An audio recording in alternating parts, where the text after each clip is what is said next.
ಸ್ನೇಹಿತರೆ, ನಿಮ್ಮೆಲ್ಲರಿಗೂ ನಮಸ್ಕಾರ. ನಾನು KJ ಹಳ್ಳಿ ಸುರೇಶ್. ಒಂದು ಟೈಟ್ಲ್, ನಮ್ಮ ತಮ್ಲೈನ್ನ ಟೈಟಲ್, ಗೆಲುವು ಚುನಾವಣಾ ಆಯೋಗದ್ದು ಬಿಜೆಪಿಯದ್ದು.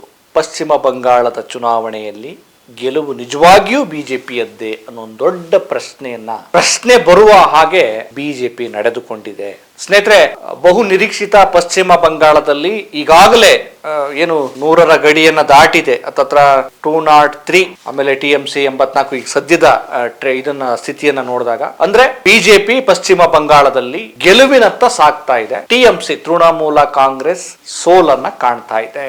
ಸ್ನೇಹಿತರೆ, ಪ್ರಜಾಪ್ರಭುತ್ವದ ವ್ಯವಸ್ಥೆಯಲ್ಲಿ ಚುನಾವಣೆ ಅನ್ನುವಂಥದ್ದು ಒಂದು ಹಬ್ಬ ಇದ್ದ ಹಾಗೆ, ಅದು ಮುಕ್ತ ಮತ್ತು ನ್ಯಾಯಸಮ್ಮತವಾಗಿ ನಡೆದಾಗ ಸೋಲು ಗೆಲುವನ್ನ ಒಂದು ಸಮಭಾವದಲ್ಲಿ ಸ್ವೀಕರಿಸಲೇಬೇಕು. ಯಾವಾಗ? ಮುಕ್ತ ಮತ್ತು ನ್ಯಾಯಸಮ್ಮತವಾದ ಚುನಾವಣೆ ನಡೆದಾಗ. ಆದ್ರೆ ಪಶ್ಚಿಮ ಬಂಗಾಳದಲ್ಲಿ ನಿಜವಾಗಿಯೂ ಚುನಾವಣೆ ಮುಕ್ತ ಮತ್ತು ನ್ಯಾಯಸಮ್ಮತವಾಗಿ ನಡೆದಿದೆಯಾ ಅಂತ ಕೇಳಿದ್ರೆ ಯಾರು ಕೂಡ ನಡೆದಿದೆ ಅಂತ ಹೇಳಿ ಧೈರ್ಯವಾಗಿ ಯಾವುದೇ ಅನುಮಾನಗಳಿಲ್ಲದೆ ಹೇಳೋದಕ್ಕೆ ಸಾಧ್ಯ ಇಲ್ಲ.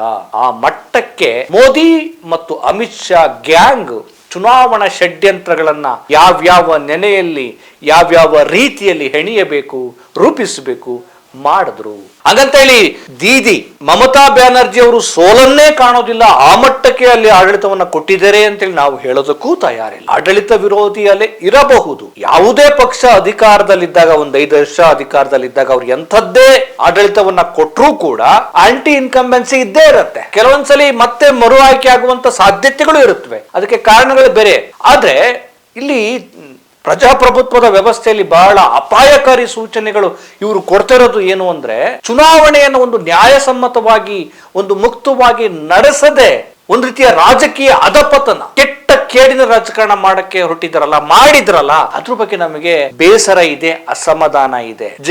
ದೇಶದಾದ್ಯಂತ ಇದೇ ರೀತಿ ಇವರು ಮುಂದುವರಿಸಿದ್ರೆ ಪ್ರಜಾಪ್ರಭುತ್ವಕ್ಕೆ ಏನಾದ್ರೂ ಮೌಲ್ಯ ಇರುತ್ತಾ? ಇದನ್ನ ಪ್ರಜಾಪ್ರಭುತ್ವದ ಅಣಕ ಅಂತ ಯಾಕೆ ಕರಿಬಾರ್ದು? ನಾನು ಯಾಕೆ ಹೇಳ್ತಿದ್ದೀನಿ ಅಂದ್ರೆ, ನೋಡಿ, 2024ರಲ್ಲಿ ನಡೆದ ಲೋಕಸಭಾ ಚುನಾವಣೆಯಲ್ಲಿ ಇವರಿಗೆ ಸರಳ ಬಹುಮತವನ್ನ ಪಡೆಯೋದಕ್ಕೆ ಸಾಧ್ಯ ಆಗೋದಿಲ್ಲ. ಸರಳ ಬಹುಮತ ಸಿಗೋದಿಲ್ಲ. ಅವ್ರು ಹೇಳ್ತಿರಲ್ಲ, ಅಬ್ಕಿ ಬಾರ್ 400 ಪಾರ್ ಅಂತ ಹೇಳ್ತಾ ಇದ್ದಂಥವ್ರು 3ನೇ ಬಾರಿಗೆ ಒಂದು ಸರಳ ಬಹುಮತವನ್ನು ಪಡೆಯೋದಕ್ಕೆ ಸಾಧ್ಯ ಆಗದ ಪರಿಸ್ಥಿತಿಗೆ ಬಂದ್ಬಿಡ್ತಾರೆ. ಅತಿಯಾದ ಆತ್ಮವಿಶ್ವಾಸ, ತಮ್ಮದೇ ಆದಂತಹ ಒಂದು ಕೋಮುವಾದಿ ರಾಜಕಾರಣ, ಈ ಸರಿ ನಾವು ಬಂದೇ ಬಿಡ್ತೀವಿ. ಆದ್ರೆ ಈ ದೇಶದ ನೈಜ ಪ್ರಜ್ಞಾವಂತ ಮತದಾರರು ಈ ಬಿಜೆಪಿಗೆ ಮತ್ತು ಮೋದಿ ಮತ್ತು ಅಮಿತ್ ಶಾ ತಂಡಕ್ಕೆ ಸರಿಯಾದ ಒಂದು ತಪರಾಕಿಯನ್ನ ಕೊಟ್ಟಿದ್ರು. ನೀವು ಅಂದುಕೊಂಡ ಹಾಗೆ ನಾವಲ್ಲ, ನೀವು ಅಂದುಕೊಂಡಷ್ಟು ಬಹುಮತವನ್ನ ಕೊಟ್ಟು ನಿಮ್ಮನ್ನ ಸರ್ವಾಧಿಕಾರಿ ಧೋರಣೆ ಮಾಡ್ರಿ ಅಂತೇಳಿ ಕೂರ್ಸಲ್ಲ, ನಿಮಗೆ ಎಚ್ಚರಿಕೆ ಅಂತೇಳಿ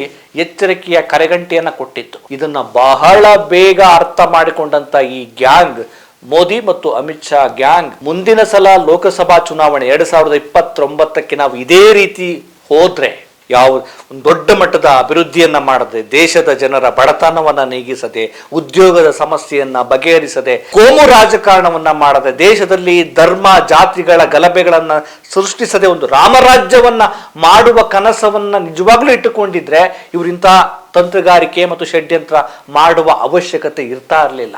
ಇವ್ರದ್ದು ಉದ್ದೇಶ ಏನು? ಅಜೆಂಡಾ. ದಾರಿ ಯಾವುದಾದ್ರೇನು, ಗುರಿ ಅಷ್ಟೇ ಮುಟ್ಟಬೇಕು. ಎಲೆಕ್ಷನ್ ಯಾವ ರೀತಿ ನಡೆಯುತ್ತೋ ಅದು ಗೊತ್ತಿಲ್ಲ, ನಾವು ಗೆಲ್ಲಬೇಕು. ಇವ್ರ ಅಜೆಂಡಾನೇ ಅದು. ಅಭಿವೃದ್ಧಿ ಮಾಡಬೇಕು, ದೇಶದ ಜನರ ಬದುಕನ್ನ ಒಂದು ಘನತೆಯ ನೆಲೆಗೆ ಕೊಂಡೊಯ್ಯಬೇಕು, ನಿರುದ್ಯೋಗ ಸಮಸ್ಯೆಯನ್ನ ಬಗೆಹರಿಸಬೇಕು, ದೇಶದಲ್ಲಿ ಮೂಲಭೂತ ಸೌಲಭ್ಯಗಳನ್ನ ಜನರಿಗೆ ಕೊಡಬೇಕು, ಅವರು ಉದ್ಯಮಶೀಲರನ್ನಾಗಿ ಮಾಡಬೇಕು, ಒಂದು ಘನತೆಯ ಬದುಕನ್ನ ದೇಶಕ್ಕೆ ಕೊಡಬೇಕು, ಒಂದು ಶಾಂತಿ ಸುವ್ಯವಸ್ಥೆ, ಒಂದು ಸೌಹಾರ್ದ ವಾತಾವರಣವನ್ನ ಕ್ರಿಯೇಟ್ ಮಾಡಬೇಕು ಅನ್ನೋದು ಇವ್ರದ್ದಲ್ಲ. ಕೊನೆಗೆ ಇವರ ಬೆಂಬಲಿತ RSS ಸಂಸ್ಥೆಯೇ ನೀವು ಇಷ್ಟು ಮಟ್ಟಕ್ಕೆ ಮುಸ್ಲಿಂ ಟಾರ್ಗೆಟ್ ಅನ್ನ ಮಾಡೋದು ಒಳ್ಳೇದಲ್ಲ ಅಂತ ಹೇಳುವ ಮಟ್ಟಕ್ಕೆ, ಬಿಜೆಪಿಯನ್ನ ಟೀಕೆ ಮಾಡುವ ಮಟ್ಟಕ್ಕೆ ಕಳೆದ ಲೋಕಸಭಾ ಚುನಾವಣೆಯಲ್ಲಿ ಇವರು ಅತಿರೇಕಕ್ಕೆ ಹೋಗಿದ್ರು. ಒಂದು ಜಾತಿಯ, ಒಂದು ಧರ್ಮದ ದ್ವೇಷಕ್ಕೆ ಹೋಗಿದ್ರು. ಈಗ ಅದನ್ನು ಮುಂದುವರಿಸಿರುವಂತಹ ಈ ಮೋದಿ ಮತ್ತು ಅಮಿತ್ ಶಾ ಪಡೆ, ಯಾಕೆಂದ್ರೆ ದಕ್ಷಿಣ ಭಾರತದ ಒಂದು ಭದ್ರಕೋಟೆ TMC ಮತ್ತು ತಮಿಳುನಾಡು, ಈ ಭಾಗಗಳಲ್ಲಿ ನಾವು ಖಾತೆಯನ್ನ ತೆರೆದ್ರೆ, ನಾವು ಎಂಟ್ರಿ ಕೊಟ್ರೆ, ನಾವು ಗಟ್ಟಿಯಾಗಿ ನಿಂತ್ರೆ ಈ ದಕ್ಷಿಣ ಭಾರತವನ್ನು ಅಲ್ಲಾಡಿಸಬಹುದು, ನಾವು ಈಸಿಯಾಗಿ ಗೆಲ್ಲಬಹುದು ಅನ್ನುವಂಥ ನಿರೀಕ್ಷೆಯನ್ನ ಇಟ್ಟುಕೊಂಡು ಕಾರ್ಯತಂತ್ರವನ್ನ, ಅಂದ್ರೆ ಕೆಡುಕಿನ ಕಾರ್ಯತಂತ್ರವನ್ನ ಹೆಣದಿರುವ ಮುಂದುವರೆದ ಭಾಗವೇ ಈಗ ಟಿಎಂಸಿಯ ಅಂದ್ರೆ ಪಶ್ಚಿಮ ಬಂಗಾಳದ ಟಿಎಂಸಿಯ ಸೋಲು ಆಗ್ಲಿ, ತೊಂದರೆ ಇಲ್ಲ. ಆದ್ರೆ ನೀವು ಚುನಾವಣೆಯನ್ನು ನಡೆಸಿದ ಪ್ರಕ್ರಿಯೆ ಇದೆಯಲ್ಲ, ನಿಜಕ್ಕೂ ಇದು ಎಂಥ ಒಂದು ಆಘಾತಕಾರಿ ಅಂತ ಜನ ಚಿಂತೆ ಮಾಡಬೇಕಾಗಿದೆ. ಸ್ನೇಹಿತರೆ, ಈ SIR ಪ್ರಕ್ರಿಯೆ ತಂದ್ರು, ಇವ್ರ ಉದ್ದೇಶ ಏನು? SIR ಪ್ರಕ್ರಿಯೆಯ ಮೂಲಕ ನಾವು ಮತದಾರರ ಪರಿಷ್ಕರಣೆ ಮಾಡ್ತೇವೆ, ಯಾರು ನೈಜ ಮತದಾರರು ಮತ್ತೆ ಯಾರು ಇದೊಂದು ಇಟ್ಕೊಂಡ್ರು, ನುಸುಳುಕೋರರ ಗುಮ್ಮ ಒಂದು ಬಿಟ್ಬಿಟ್ರು. ಈ ಪಶ್ಚಿಮ ಬಂಗಾಳದಲ್ಲಿ ಬಾಂಗ್ಲಾದಿಂದ ಬೇರೆ ಕಡೆಯಿಂದ ನುಸುಳುಕೋರರು ಬಂದು ಸೇರ್ಕೊಂಡ್ಬಿಟ್ಟಿದ್ದಾರೆ, ಅವ್ರನ್ನೆಲ್ಲ ಪತ್ತೆ ಹಚ್ಚಿ ಅವ್ರನ್ನ ಹೊರಗಡೆ ಹಾಕಬೇಕು, ಮತ್ತೆ ನೈಜ ಮತದಾರರನ್ನ ನಾವು ಉಳಿಸಬೇಕು ಅನ್ನೋ ಕಾರಣಕ್ಕೋಸ್ಕರ SIR ಪ್ರಕ್ರಿಯೆ ತಂದಿದ್ದೇವೆ ಅಂತ ಇವರು ಹೇಳಿದ್ರು. ನಿಜವಾಗ್ಲೂ SIR ಪ್ರಕ್ರಿಯೆ ಪಶ್ಚಿಮ ಬಂಗಾಳದಲ್ಲಿ ಜಾರಿಗೊಳಿಸಿದ್ದು, ಶುರು ಮಾಡಿದ್ದು ಇವರು ಮತ ಗಳ್ಳತನ ಅಥವಾ ನಕಲಿ ಮತದಾರರನ್ನ ಮತ್ತೆ ವಲಸೆ ಬಂದ ಮತದಾರರನ್ನ ಕಂಡು ಹಿಡಿಯೋದಿಕ್ಕೆ ಅಲ್ಲ, ಅಲ್ಲಿ ಟಿಎಂಸಿಗೆ ಮತವನ್ನ ಹಾಕುತ್ತಿದ್ದ ಮತ್ತು ಮುಸ್ಲಿಂ ಪ್ರಾಬಲ್ಯವಿರುವಂತಹ ಮತದಾರರ ಪಟ್ಟಿಯನ್ನ ಇವರೆಲ್ಲ ರೆಡಿ ಮಾಡಿಕೊಂಡು ಅಲ್ಲಿ ಡಿಲೀಟ್ ಮಾಡ್ಬಿಡ್ತಾರೆ. ಈ ದೇಶದ ಪ್ರಜೆಯ ಮತದಾನದ ಹಕ್ಕನ್ನೇ ಕಿತ್ತ ಹಾಕ್ತಾರೆ ಅಂತ ಅಂದ್ರೆ ಇವರನ್ನ ಸರ್ವಾಧಿಕಾರಿಗಳು ಅಂತ ಕರೀದೆ ಇನ್ನೇನ್ ಕರಿಬೇಕು? ಅಂದ್ರೆ ಅಧಿಕಾರಕ್ಕೆ ಈ ಮಟ್ಟಕ್ಕೆ ಹೋಗ್ಬೇಕಾ? ಕೊನೆಗೆ ಸುಪ್ರೀಂ ಕೋರ್ಟ್ ಅಂಗಳಕ್ಕೆ ಹೋಗಿ ಇದ್ರ ಬಗ್ಗೆ ಎಲ್ಲ ವಿವರ ಮಾಡಿ ಇವ್ರು ಈ ರೀತಿ ಮಾಡ್ತಾ ಇದ್ದಾರೆ, ಇವ್ರ ಉದ್ದೇಶ ಬೇರೆನೇ ಇದೆ. ಆಯ್ತಪ್ಪ, ನೀವೆಲ್ಲ ಪರಿಷ್ಕರಣೆ ಮಾಡ್ತೀವಿ, ನಾವು ಕಂಡಿಡ್ತೀವಿ, ನಾವು ಇಷ್ಟು ವಲಸೆ ಬಂದಿದ್ದಾರೆ ಅಂತ ಹೇಳಿದ್ರಲ್ಲ, ಎಷ್ಟು ಜನ ಹೊರಗಡೆ ಹಾಕಿದ್ರಿ, ಎಷ್ಟು ಜನ ಅಕ್ರಮ ವಲಸಿಗರನ್ನ ನೀವು ಪತ್ತೆ ಹಚ್ಚಿದ್ರಿ, ಅದನ್ನಾದ್ರೂ ಮಾಹಿತಿ ಕೊಡ್ಬೇಕಲ್ಲ. ಏನೂ ಇಲ್ಲ. ಒಟ್ಟು ನೀವು ಒಂದಷ್ಟು ಲಕ್ಷ ಮತದಾರರನ್ನ ಮತದಾನದ ಹಕ್ಕಿನಿಂದ ಹಕ್ಕನ್ನ ಕಸಿದುಕೊಂಡು ಅವರನ್ನ ಹೊರಗಡೆ ಇಟ್ರಿ. ಜೊತೆಗೆ ಬಿಜೆಪಿ ಪ್ರಾಬಲ್ಯವಿರುವ ಮತ್ತು ಟಿಎಂಸಿ ಗೆಲ್ಲುವ ಒಂದಷ್ಟು ಕ್ಷೇತ್ರಗಳನ್ನ ಸೆಲೆಕ್ಟ್ ಮಾಡಿಕೊಂಡು ಒಂದು 25-30 ಸಾವಿರ ಮತದಾನಗಳನ್ನ ಅಂದ್ರೆ ವೋಟರ್ಸ್ ಲಿಸ್ಟ್ ನ ಡಿಲೀಟ್ ಮಾಡಿದ್ರಿ. ಒಟ್ಟು ಒಂದು ಅಂದಾಜು ಒಂದು 60 ಲಕ್ಷ ಅಂತ ಹೇಳಲಾಗ್ತಾ ಇದೆ. ಅರ್ಹ ಮತದಾರರು ಒಂದಷ್ಟು ಅಂತ ನೀವು ಲಿಸ್ಟ್ ಮಾಡ್ಕೊಳ್ತಿರಲ್ಲ, ಅದರಲ್ಲಿ ಮತ್ತು ಒಂದಷ್ಟು ಮತದಾರನ ಒಂದು 27 ಲಕ್ಷ ಮತದಾರನ ನೀವು ಡಿಲೀಟ್ ಮಾಡ್ಬಿಡ್ತೀರಿ. ಈಗ ಅವರು ಇಲ್ಲ, ನಾವು ನೈಜ ಮತದಾರರು, ನಮಗೆ ಮತ ಹಕ್ಕಿದೆ ಅಂತೇಳಿ ಆ ಪ್ರೋಸೆಸ್ ಅಂದ್ರೆ ನ್ಯಾಯಾಲಯದಲ್ಲಿರುವ ಆ ಪ್ರೋಸೆಸ್ ಅನ್ನ ಸರಿಪಡಿಸ್ಕೊಳ್ಳೋದಕ್ಕೆ ಎಷ್ಟೋ ವರ್ಷಗಳೇ ಬೇಕಾಗತ್ತೆ. ಅಂದ್ರೆ ಮುಂದಿನ ಸ್ಥಳೀಯ ಸಂಸ್ಥೆ, ಮುಂದಿನ ಲೋಕಸಭಾ ಚುನಾವಣೆವರೆಗೂ ಈ ಮತದಾನದ ಹಕ್ಕಿನಿಂದ ಇವರು ವಂಚಿತರಾಗ್ತಾರೆ.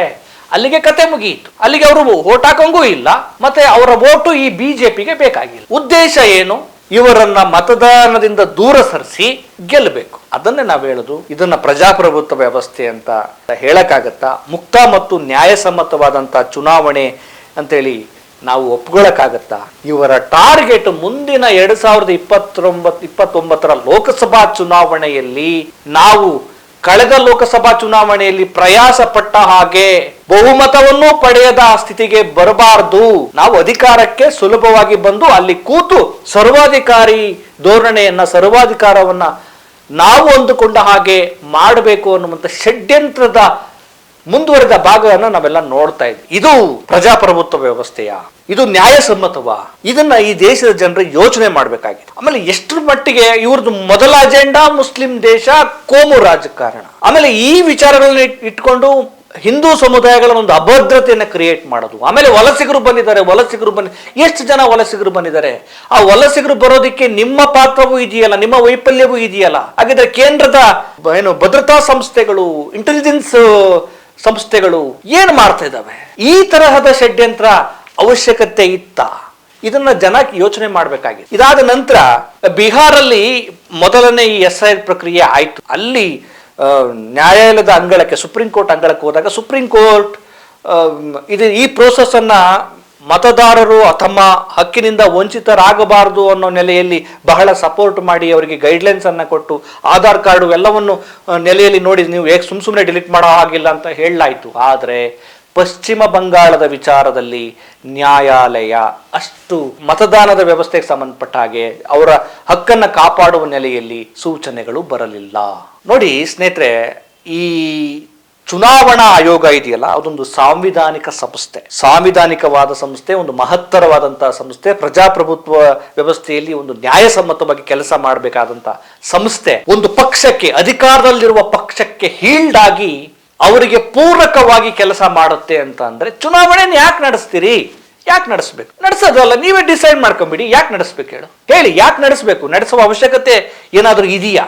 ಒಂದು ಚುನಾವಣಾ ಸಂಸ್ಥೆ ಒಂದು ಪಕ್ಷದ ಜೊತೆ ಪೂರಕವಾಗಿ ಕೆಲಸ ಮಾಡುತ್ತೆ ಅಂತ ಅಂದ್ರೆ ಅದನ್ನು ಏನಂತ ಹೇಳಬೇಕು? ಪಶ್ಚಿಮ ಬಂಗಾಳದಲ್ಲಿ ಆಗಿದ್ದು ಅದನ್ನೇ. ನರೇಂದ್ರ ಮೋದಿ, ಅಮಿತ್ ಶಾ ಮತ್ತೆ ಬೇರೆ ಬೇರೆ ರಾಜ್ಯಗಳ ಬಿಜೆಪಿ ಬೆಂಬಲಿತ ರಾಜ್ಯಗಳ ಏನು ಮುಖ್ಯಮಂತ್ರಿಗಳು, ಅಧಿಕಾರಿಗಳು ಏನಲ್ಲಿ ಬೀಡು ಬಿಟ್ಟು ಎಷ್ಟು ಸಾಧ್ಯವೋ ಅಷ್ಟರಲ್ಲಿ ನಾವು ಗೆಲ್ಲಲೇಬೇಕು ಅನ್ನುವಂಥ ಹಠ. ನಿಜಕ್ಕೂ ಆ ಹೆಣ್ಣು ಮಗಳಿಗೆ ಗ್ರೇಟ್ ಅಂತ ಹೇಳಬೇಕು. ದೀದಿನ ಗ್ರೇಟ್. ಇವರ ಇಷ್ಟೊಂದು ಉಪಟಳವನ್ನ ಫೇಸ್ ಮಾಡಿದ ಪಿರಂಗಿ ಚೆಂಡು ಅಂತ ಹೊಗಳಲೇಬೇಕು. ನಿಮಗೆ ಹಾಗೆ ಅಧಿಕಾರಕ್ಕೆ ಬರಲೇಬೇಕನ್ನುವಂಥ ಹಠ ಹುಚ್ಚು ಇದ್ರೆ ನೀವು ನಿಮ್ಮದೇ ಆದ ಕಾನ್ಸೆಪ್ಟ್ಗಳನ್ನ, ನೀತಿ ನಿರೂಪಣೆಗಳನ್ನ ತಂದು ಜನರಿಗೆ ಅರ್ಥ ಮಾಡಿಸಿ ಬನ್ನಿ. ಅದಕ್ಕೆ ಯಾಕಲ್ಲಿ ಭಾಷಣಗಳನ್ನು, ಕೋಮು ಪ್ರಚೋದನೆಗಳನ್ನ ನಾವು ನೋಡಿದ್ವಲ್ಲ. ಪಶ್ಚಿಮ ಬಂಗಾಳದ ಎಲ್ಲಿದ್ದಾರಪ್ಪ ಅಂದ್ರೆ ಅವ್ರು ಪಶ್ಚಿಮ ಬಂಗಾಳದಲ್ಲಿದ್ದಾರೆ. ದೇಶದ ಜನ ಹಾಳಾದ್ರೇನು, ಇಲ್ಲಿ ಬೆಂಕಿ ಬಿದ್ರೇನು, ಮಣಿಪುರದಲ್ಲಿ ಬೆಂಕಿ ಬಿದ್ರೇನು, ಅದು ಬೇಕಾಗಿಲ್ಲ. ಪಶ್ಚಿಮ ಬಂಗಾಳದಲ್ಲಿ ಗೆಲ್ಲಬೇಕು. ಈ ಮಟ್ಟಕ್ಕೆ ಇವರು ಹೊರಟಿದ್ದಾರೆ. ಇವರ ಉದ್ದೇಶ, ಅಜೆಂಡಾ ಜನ ನೀವು ಓಟ್ ಹಾಕ್ತಿದ್ರು ಪರವಾಗಿಲ್ಲ, ನಮಗೆ ಗೆಲ್ಲೋದು ಗೊತ್ತಿದೆ ಅಂತ. ನೀವು ನಮ್ಮ ವಿರುದ್ಧ ಓಟ್ ಹಾಕ್ತೀರಾ, ಆಗಿದ್ರೆ ನಮಗೆ ಗೊತ್ತಿದೆ ನಿಮ್ಮ ಓಟ್ ಯಾರಿಗೆ ಬೇಕು, ನಿಮ್ಮ ಓಟ್ ಯಾರಿಗೆ ಬೇಕು, ನಮಗೆ ಗೆಲ್ಲುವ ಪ್ರೋಸೆಸ್ ಬೇರೆನೇ ಇದೆ ಅಂತೇಳಿ ಇವ್ರು ಹೇಳೋದಕ್ಕೆ ಹೊರಟಿದ್ದಾರೆ. ಆನಂತರ ಏನು ಬೇರೆ ಬೇರೆ ಏನು ಪಂಚರಾಜ್ಯಗಳ ಚುನಾವಣೆಗಳು ನಾವೆಲ್ಲ ನೋಡಿದೀವಲ್ಲ. ತಮಿಳುನಾಡಲ್ಲಿ ವಿಜಯ್ ಶಕೆ ಶುರುವಾಗಿದೆ. ಅಲ್ಲೂ ಕೂಡ ತಂತ್ರ ಶುರು ಮಾಡಬೇಕಾಗಿತ್ತು. ಇವರ ಆತುರ ಇಲ್ಲ. ಒಂದೊಂದೇ ಕ್ಷೇತ್ರಗಳಿಗೆ ಇವರು ಟಾರ್ಗೆಟ್ ಮಾಡಿ ಅಲ್ಲಿ ಸಾಂವಿಧಾನಿಕ ಸಂಸ್ಥೆಗಳನ್ನ ಬಳಕೆ ಮಾಡಿಕೊಂಡು ಯಾವ ರೀತಿ ಷಡ್ಯಂತ್ರ ಹೆಣಿಬೇಕು ಅಲ್ಲಿ ಹೆಣೆದು, ಅಂದ್ರೆ ತಮ್ಮ ಗುರಿಯನ್ನ ಎಲ್ಲ ಕಡೆ ಫೋಕಸ್ ಮಾಡೋದು ತಪ್ಪಾಗುತ್ತೆ. ಒಂದು ಕಡೆ ಕೇಂದ್ರೀಕರಿಸಿ ಅಲ್ಲಿ ಅವರು ತಮ್ಮ ನೆಲೆಯನ್ನ ಬೇರೂರಿಸಬೇಕು ಅನ್ನೋದು ಇವರ ರಾಜಕೀಯ ಒಂದು ಕೇಡುತನದ ಷಡ್ಯಂತ್ರ ಇದೆಯಲ್ಲ, ಬಹಳ ಅಪಾಯಕಾರಿ. ಇದು ಬಹಳ ಅಪಾಯಕಾರಿ. ಹಾಗಂತೇಳಿ ದೀದಿ ರಾಜ್ಯದಲ್ಲಿ ಎಲ್ಲವೂ ಚೆನ್ನಾಗಿತ್ತ, ಅಲ್ಲಿ ನಿರುದ್ಯೋಗ ಸಮಸ್ಯೆ ಇತ್ತು, ಬೇರೆ ಬೇರೆ ಸಮಸ್ಯೆ. ಪ್ರಾರಂಭದಲ್ಲಿ ಅದೊಂದು ಒಳ್ಳೆಯ ಚಿಂತಕರ ನಾಡು, ಕಲಾವಿದರ ನಾಡು, ನಾಟಕಕಾರರ ನಾಡು ಆ ಪಶ್ಚಿಮ ಬಂಗಾಳ. ಆದರೆ ಚುನಾವಣಾ ನಡೆಸುವ ಪ್ರಕ್ರಿಯೆಯನ್ನು ಈ ರೀತಿ ದಬ್ಬಾಳಿಕೆಯ ಮೂಲಕ ಅಧಿಕಾರವನ್ನ ಬಳಕೆ ಮಾಡ್ಕೊಂಡು ನೀವು ಮಾಡ್ತಾರೆ ಅಂತ ಅಂದ್ರೆ ಎಲ್ಲಿದೆ ಉಳಿಗಾಲ? ಜನ ಎಚ್ಚೆತ್ಕೊಳ್ಬೇಕಾಗಿದೆ. ನೋಡೋಣ ಇವರ ಮುಂದಿನ ಟಾರ್ಗೆಟ್ ಎಲ್ಲಿಗೆ ಅಂತ. ಮುಂದಿನ ಇವರು SIR ಪ್ರಕ್ರಿಯೆ ಇನ್ನೊಂದು ಸ್ಟೇಟ್ಗೆ ಫೋಕಸ್ಡ್ ಆಗಿ ಬರ್ತಾ ಇದೆ ಅಂದ್ರೆ ಅವರು ಖಂಡಿತವಾಗಿಯೂ ಜನರ ಮತ ಹಕ್ಕನ್ನ ಕಸಿದುಕೊಂಡು ಇವರು ಅಧಿಕಾರಕ್ಕೆ ಬರುವ ಒಂದು ಷಡ್ಯಂತ್ರ ಅಂತ ನಾವು ಭಾವಿಸಬೇಕಾಗಿದೆ.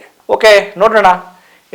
2029 ಲೋಕಸಭಾ ಚುನಾವಣೆಯ ಹೊತ್ತಿಗೆ ಇವರ ಎಲ್ಲ ಮುಖವಾಡಗಳು ಬಯಲಾಗುವ ಅಷ್ಟೊತ್ತಿಗೆ ಇವರು ಯಾವ್ಯಾವ ರೂಪದಲ್ಲಿ ಅಧಿಕಾರವನ್ನು ಪಡೆಯೋದಕ್ಕೆ ತಂತ್ರಗಾರಿಕೆಯನ್ನ, ಷಡ್ಯಂತ್ರಗಳನ್ನ ರೂಪಿಸಿಕೊಂಡಿರ್ತಾರೆ ಅನ್ನೋದನ್ನು ಜನ ಸೂಕ್ಷ್ಮವಾಗಿ ನೋಡಬೇಕು. ಇಲ್ಲ ಅಂದ್ರೆ ಅರ್ಥ ಆಗೋಲ್ಲ.